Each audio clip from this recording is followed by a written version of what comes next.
I never thought I'd be lying in a hospital bed in Birmingham, stitches still fresh, my whole body shaking from hours of pain, while the person I trusted most was inventing a story just to make me feel guilty. I remember staring at him through blurred vision, the fluorescent lights above me too harsh, too white, too unreal, trying to understand what he was saying. Something about collapsing on the pavement, about hitting the ground outside the off-license, about how his coat got filthy. And all I could think was, why does this feel wrong? Why did it feel like, even in that moment, after I had just brought our son into the world, I was somehow the one who had to look after him? And the worst part, I didn't find out the truth until much later, when it was already too late to undo how deeply it had broken something inside me. It didn't start in the hospital. It started months before that, in ways I didn't fully recognize at the time. We'd been together for 5 years. 5 years of growing up side by side, figuring out who we were, building something that felt solid and real. He was kind. That was always the word I used for him. Kind, hard-working, dependable. The sort of man who turned up.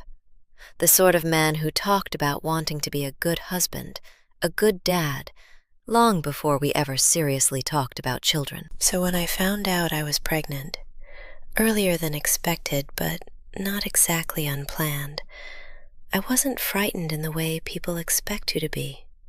I felt steady, like this was just the next step for us. At first, physically, I felt lucky. I didn't get the nausea everyone warned me about. No dramatic mornings bent over the loo. No crackers by the bed. No panic about food smells. But what I did get was this exhaustion that felt impossible to explain. It wasn't normal tiredness. It felt like my bones had been filled with wet sand. I'd sit down for 5 minutes and suddenly feel like I hadn't slept in days. My eyelids would grow heavy in the middle of revising, my thoughts slowing down like everything in my head had to move through treacle first. I was in the middle of final exams at university, trying to keep up, trying to still be myself, trying to act normal. But every afternoon I had to lie down. Not optional, not a luxury, necessary. An hour, 2 sometimes, every single day, just to function. At the time, neither of us even realized it was normal. I didn't think, oh, this is pregnancy fatigue. I thought maybe I was overwhelmed. Maybe I wasn't organized enough. Maybe I just wasn't coping properly. So I pushed myself. I tried to keep up with everything. Coursework, the flat, laundry, cooking, being present in the relationship. But he noticed something too, and instead of concern, it came out as frustration. Not loudly, not in some massive row, quietly, subtly, like tiny fractures spreading through something I thought was strong. He'd make little comments, small ones at first, about the dishes piling up, about how I used to have more energy, about how I seemed different. And there was this tone in his voice, not curiosity, not worry, annoyance, like he was trying to work out why I had suddenly become less useful. I remember one afternoon, I'd just woken up from a nap, still foggy, my head heavy, my mouth dry, and he looked at me and said, "Must be nice, sleeping all day." He didn't even say it cruelly. That was what made it worse. It was casual, almost throwaway, but it landed in my chest like a stone. I didn't know how to explain something I didn't even understand myself. I just felt guilty, like I was failing some invisible test I hadn't known I was taking. It wasn't until a friend from uni asked me, completely casually, if I'd been unusually exhausted lately. that things started to make sense. She told me that kind of fatigue was completely normal in pregnancy, especially at the beginning, that my body was working overtime, literally building a human being. When I told him, he seemed to understand, at least on the surface. He nodded, said that made sense, even apologized for being frustrated. But something didn't fully shift, because after that, even when he tried to be supportive, there was still this tension underneath it all. Like he was doing the right things, but reluctantly. Like every small thing I needed came with an invisible price tag. I started noticing it more in the little moments. At night, if I asked him to bring me a glass of water before bed, he'd sigh. Barely, but enough for me to hear it. When I bought one of those pregnancy pillows to help me sleep, he complained about how massive it was, how much room it took up, how awkward it made the bed for him. And every time I reacted, every time my face fell or my voice got quiet, he'd apologize. I didn't mean it like that. I'm just knackered. I didn't think it was a big deal, and I tell myself it wasn't. That I was being overly sensitive, that hormones were making me emotional. But deep down, there was this feeling growing that I couldn't quite ignore. I didn't feel cared for. People around me kept saying things like, "Enjoy it while you can. You should be pampered." Or, "Your husband must be spoiling you rotten right now." And I'd smile and nod. But that wasn't my reality. He treated me the same as before, which under ordinary circumstances would have been completely fine. But I wasn't the same. I was exhausted, uncomfortable, carrying something enormous, physically and emotionally. And instead of feeling supported, I felt like I was constantly trying not to inconvenience him. The strange thing was, despite all of that, I was all right. Emotionally, I mean. The hormones actually seemed to make me feel more optimistic, more open, more hopeful. I was excited about the baby. I kept telling myself that once he was here, things would settle, that this was just a phase, a rough patch, temporary. Meanwhile, he started getting really into podcasts, the sort about what men go through during their partner's pregnancy. At first, I thought it was sweet, like he was trying to understand, trying to prepare. But then the tone shifted. He started talking about how no one checks on the father, how men feel overlooked, how their struggles are ignored. And I agreed with him. I genuinely did. I could see that side of it. I didn't want him to feel invisible, so I listened. I reassured him. I made space for his feelings, even while I was barely holding myself together. Looking back now, I realized something that's hard to admit. Even during my pregnancy, I was already carrying more than just the baby. I was carrying his emotions too, and I had no idea yet how heavy that would become. I thought the hardest part would be labor, the pain, the fear, the exhaustion. I thought once I got through that, everything else would feel lighter, like I'd crossed some invisible finish line. But I couldn't have been more wrong, because the night I gave birth didn't feel like an ending. It felt like the beginning of something I wasn't prepared for. I had already been awake for what felt like forever. Time had stopped making sense. It dissolved into waves of contractions, 2 bright hospital lights, voices that sounded far away even when people were standing right beside me. My body didn't feel like mine anymore. It felt like something being pushed, stretched, monitored, handled. And I was just inside it, trying to survive one moment at a time. I remember gripping the side of the bed so hard my fingers went numb. My jaw clenched so tightly it hurt. Every breath felt like it scraped against my lungs going in. The pain wasn't sharp exactly.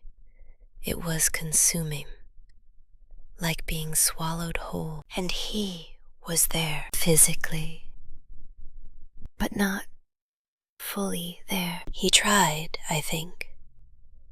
He held my hand sometimes, told me I was doing brilliantly, said all the right phrases.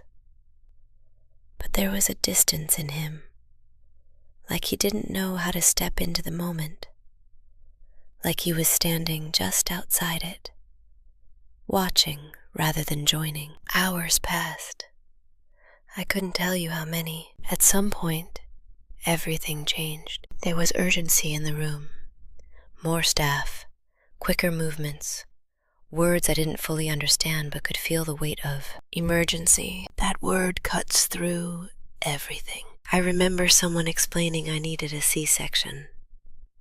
I remember nodding, even though my brain felt slow and delayed, like it couldn't quite catch up with what was happening to my own body. And then suddenly I was being moved, prepped, surrounded by strangers in masks, cold air, bright lights, the sharp, sterile smell of theater, and underneath all of it, this deep, terrifying awareness. I had no control. The surgery itself is a blur in my memory. Pressure, not pain.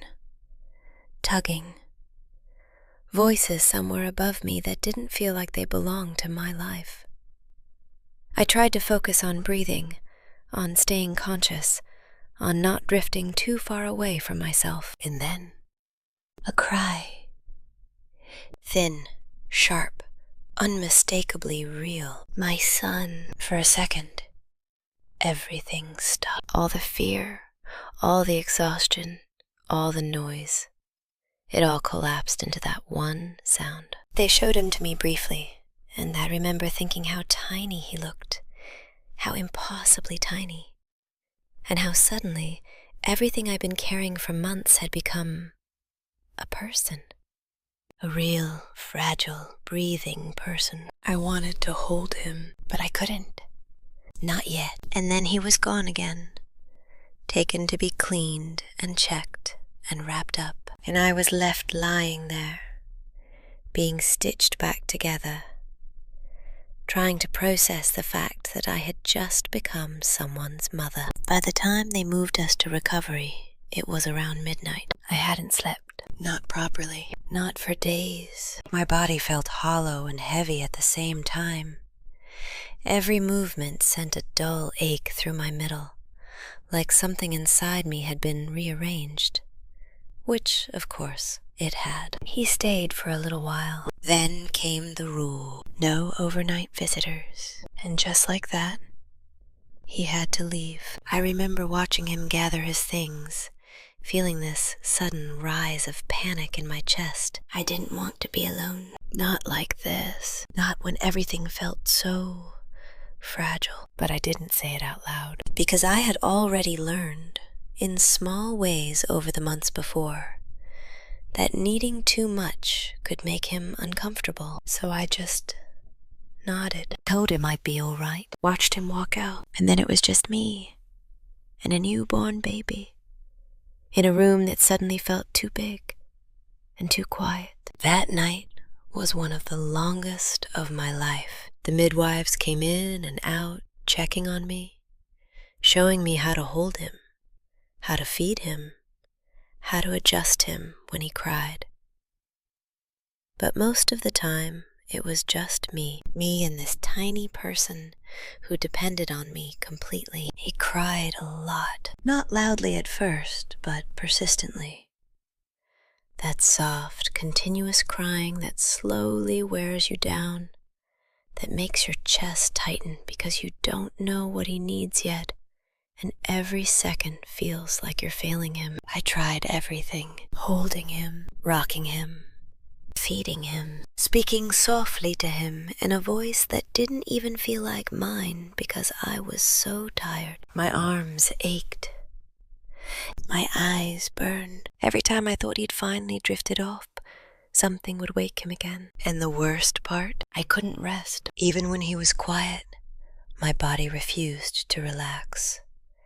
It was like I was trapped in this state of permanent alertness, afraid that if I closed my eyes for too long, something awful would happen. By the time morning came, I'd been awake for 4 days. 4 days. My thoughts didn't feel linear anymore. They came in fragments, slipping in and out of focus. My hands felt slightly detached from my body. My emotions were just raw.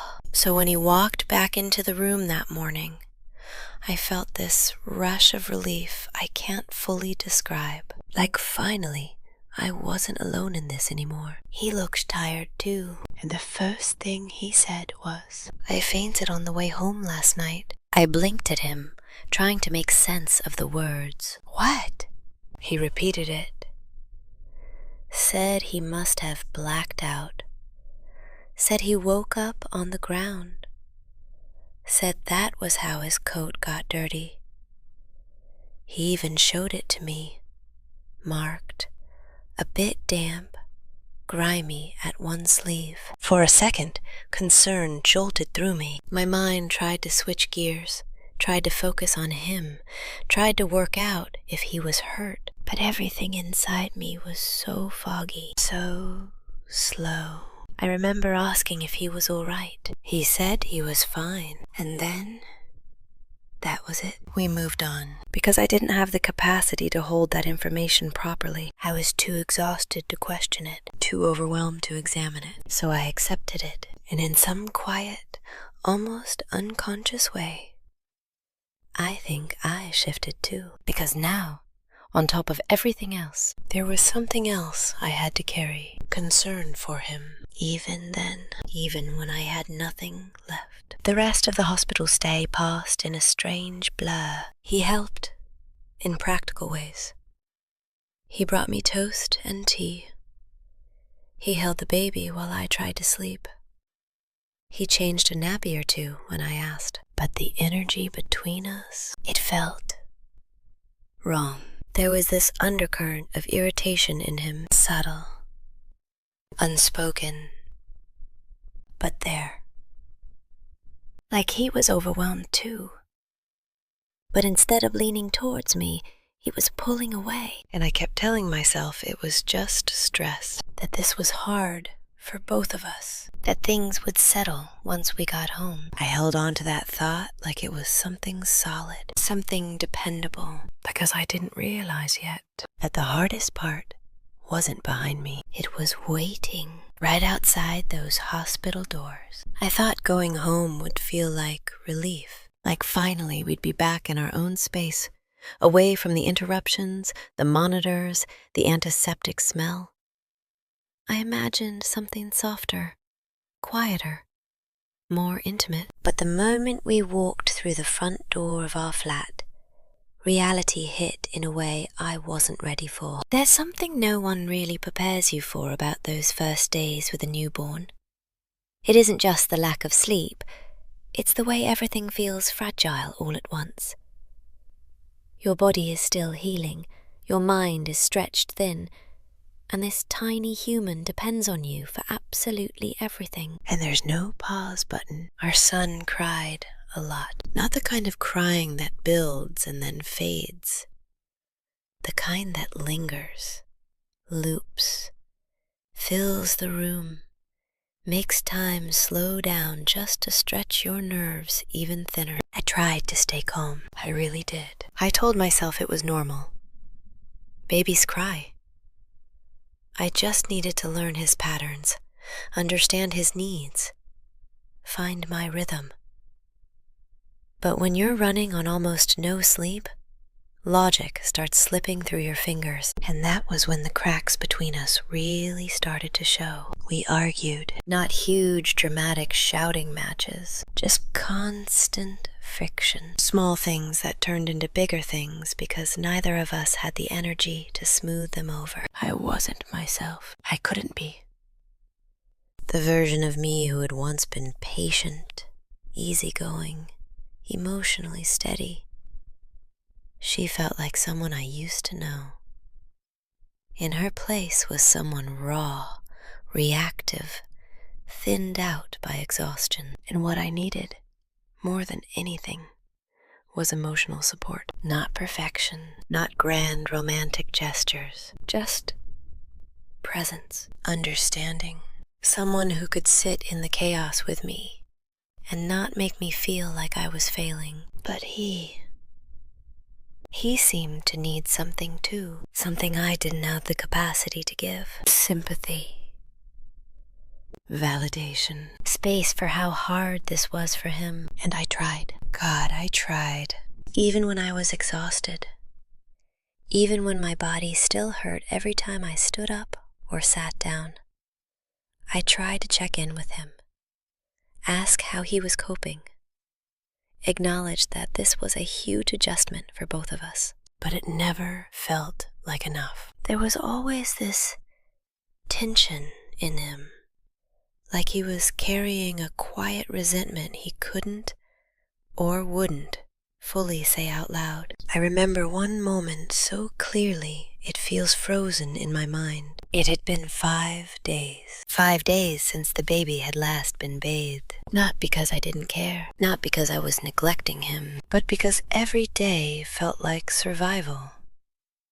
Feed the baby, wind him, soothe him, try to rest. Repeat. The idea of adding something new, something that required energy, confidence, focus, it felt overwhelming. And then he looked at me and said, in this faintly irritated voice, "Has he had a bath yet?" Something in me snapped, not loudly, not dramatically, just a quiet breaking point. And I said, "Then why don't you give him one?" There was a pause. And then he said, almost defensively, "I don't know how." That sentence hit me harder than I expected, because all I could think was, neither do I. I hadn't arrived in this world already knowing how to be a mother. I was learning as I went. Every single day, every single hour. And yet somehow, the expectation was that I would just handle it. I told him he could look it up. There were videos, NHS guides, step-by-step instructions online. And the look on his face, it wasn't confusion, it was frustration. Like I'd asked too much of him. Like learning how to bathe his own son was somehow an unreasonable burden. And in that moment, something shifted inside me, because I realized I wasn't just looking after a baby. I was managing him too. His discomfort, his overwhelm, his reluctance, all while barely holding myself together. He worked a few hours a day, 3, maybe 4. And outside of that, his responsibilities were minimal.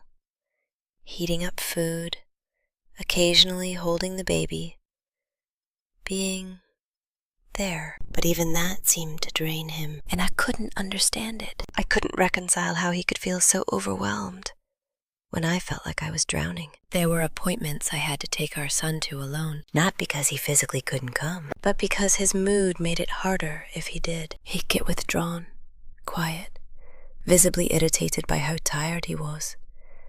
And the health visitors started noticing. They'd ask if everything was all right, if I had support at home, and I'd smile. Always smile. Because I didn't know how to explain something I hadn't fully admitted to myself yet, that I felt alone, even when he was right there beside me. Weeks passed like that, a blur of sleepless nights, small arguments, pockets of tension that never quite resolved. And slowly, bit by bit, I started to shut down. Not completely, but enough that I stopped expecting certain things. Stopped asking for help the same way. Stopped believing he would step into the role I needed him to fill. It wasn't a conscious choice. It was survival. Because hoping and being disappointed again and again was more exhausting than just doing it myself. And then one night, much later, we talked.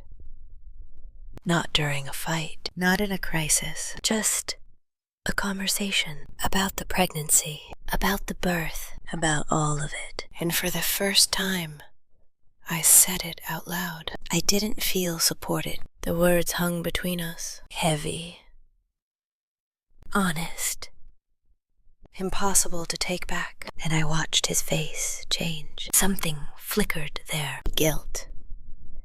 Defensiveness. Maybe both. Then he said something I wasn't prepared for. Something that rewrote that morning in the hospital completely. He admitted that he had never actually fainted. For a second, I genuinely thought I'd heard him wrong. Like my brain had glitched. I remember staring at him, waiting for him to correct himself, to laugh, to say he'd misspoken, to say, "I'm joking," or "I didn't explain it properly." But he didn't.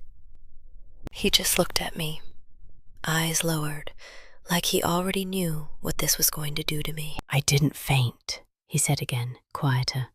"I slipped, that's all." The room felt different after that. Not louder, not more tense, just hollow, like something invisible had been pulled out of it. I didn't react straight away. I couldn't, because suddenly my mind was replaying that morning in the hospital.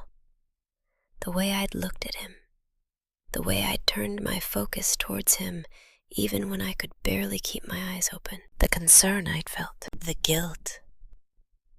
The way I had thought, even for a moment, that maybe I wasn't the only one struggling. That maybe I needed to be stronger for both of us. And now I was realizing that moment wasn't real. Or at least, not in the way I thought it was. "Why?" I asked. It came out softer than I expected. Not angry. Just confused. And he hesitated, which somehow made it worse, because it meant he had to think about how to explain it, like there wasn't an obvious answer. "I felt invisible," he said at last. "During the pregnancy, after the birth, everything was about you, and I get it, I do, but no one asked how I was doing." I just looked at him, because part of me understood that feeling. I really did. I listened to him talk about it before.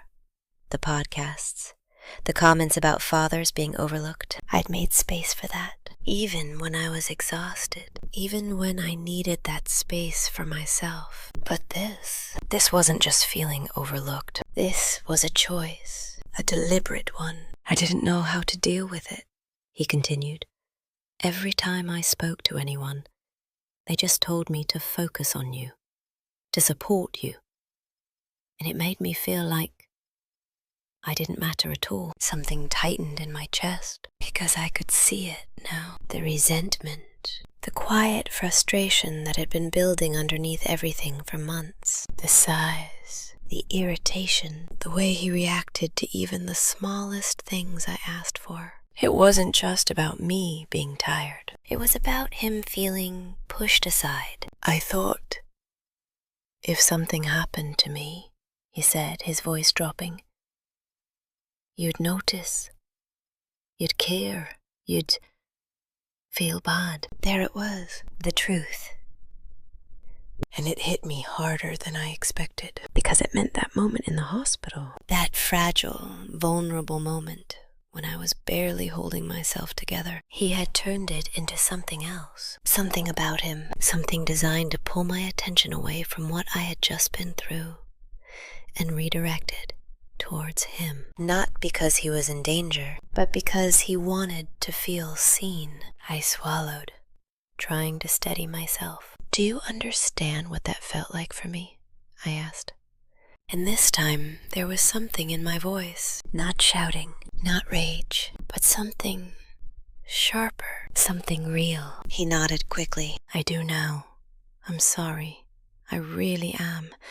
I didn't think about it like that at the time." Of course he didn't. That was the problem. He hadn't thought about it from my perspective at all. And I didn't know what to do with that, because I didn't think he was a bad person. That's what made it so complicated. If he had been cruel, or cold, or deliberately unkind, it would have been easier to place, easier to name, easier to say, "This is wrong," and "I deserve better." But he wasn't those things. He was flawed, emotionally overwhelmed, immature in ways I hadn't fully seen before. And somehow, That made it harder because I could understand him and still feel deeply hurt by what he'd done. I needed you, I said quietly.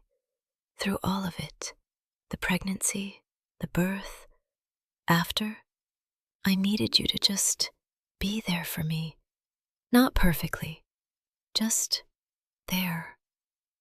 He looked like he was shrinking in on himself. I thought I was, he said, and maybe, in his mind, he was. He brought food. He held the baby sometimes. He stayed physically close. But what I needed wasn't just a body in the room. It was emotional support, consistency, a sense that I didn't have to carry everything alone. And instead, I said, I felt like I had to take care of you too. The words hung there, heavy, uncomfortable. True. He didn't argue. He didn't defend himself. He just nodded again. Slower this time. I didn't realize I was doing that, and I believed him. That was the hardest part, because it meant this wasn't something he had done out of cruelty. It was something he had done out of his own unmet needs, without understanding what it cost me. We sat there in silence for a long while after that. Not peaceful silence. The kind where two people are both trying to process something that doesn't have a clean ending. Things have been better since then. On the surface, at least. He's more attentive, more aware. He tries harder to check in, to help, to be present in ways he wasn't before. And I can see the effort. I really can. But something inside me, it hasn't fully gone back to what it was. Because once you realize that someone could look at you in your most vulnerable moment and choose to shift the focus onto themselves, it changes how safe you feel with them, even if they didn't mean to hurt you, even if they regret it, even if they're trying to be better. And that's where I'm stuck now, because I don't hate him. I don't want to leave. But I also don't know if I can go through something like that again. The idea of giving birth another time, of being that vulnerable again, and having to split my emotional energy between my own survival, my child, and his feelings. It honestly frightens me so much that I've started thinking that maybe next time I wouldn't want him there at all. And that thought by itself makes me question everything. Because what kind of marriage is that? What kind of partnership feels easier when you're alone? I'm still trying to make sense of all of it. Still trying to work out what the line is between understanding someone and accepting something that hurt you. So I keep asking myself, if I were looking in from the outside, what would I say to a woman in my position? Would I tell her she was asking for too much? Or would I tell her she had been carrying more than anyone should have to carry on her own? I've been sitting with that question longer than I expected, longer than I want to admit. Because it isn't just about what he did anymore. It's about what it revealed. About us. About me. About the version of our relationship I thought I had. And the one I actually experienced when things became difficult. Some nights, after the baby has finally fallen asleep and the flat goes quiet, I lie awake staring at the ceiling, replaying everything. Not just the moment he admitted the lie, but all the tiny moments that came before it. The sighs, the irritation, the way I slowly stopped asking for help because disappointment was harder to bear than doing it alone. And I keep asking myself the same question over and over. Was I asking for too much? Or was I just asking the wrong person? That thought terrifies me because I don't want the answer to be the second one. I don't want to believe that the man I built 5 years of my life with, the man I chose to have a child with, isn't someone I can fully rely on when it matters most. But I also can't ignore how it felt, how lonely I was in moments when I should have felt most supported. And the truth is, I've started to understand something now that I didn't understand before. Support isn't just about what someone does. It's about what you don't have to carry because they're there. And during that time, I carried everything. My body, my fear, my exhaustion. Oh, baby. And him. His feelings, his sense of being overlooked, his need to be seen. Even when I was barely visible to myself. That's the part that stays with me. Not just the lie, but the weight of it. The realization that in one of the most vulnerable moments of my life, I wasn't allowed to simply be the one who needed care. And now, even though things are better, that memory sits in the background of everything, like a shadow at the edge of the room. He tries now. I can see that. He checks in more. He asks how I'm doing. He steps in without being asked, sometimes. And when he does, I feel this flicker of warmth, like maybe we are finding our way back to each other. But it's fragile, because trust, once it cracks, doesn't just spring back into place. It rebuilds, slowly, piece by piece. And sometimes I catch myself watching him, not consciously, but instinctively, like I'm waiting to see whether he'll slip back into old patterns. If when things get hard again, he'll turn inward, or finally step up. And that's not how I want to live. I don't want to be in a relationship where I'm always bracing myself for disappointment, where I have to mentally prepare to carry everything on my own, just in case. That isn't partnership. That's survival. We've talked more since that night, more honestly than we ever had before. I told him things I'd been swallowing for months. How it felt when he sighed at my requests. How small I felt when he treated my exhaustion like an inconvenience rather than something worthy of care. How frightening it was to go through pregnancy and surgery and those first brutal weeks of motherhood, and still feel like I had to manage his emotions on top of my own. And he listened. Properly listened. Not defensively, not interrupting, just taking it in. And for the first time, I saw something different in him. Not guilt, not shame, understanding. The sort that settles in slowly, like a lock finally clicking open. I didn't know, he said at one point.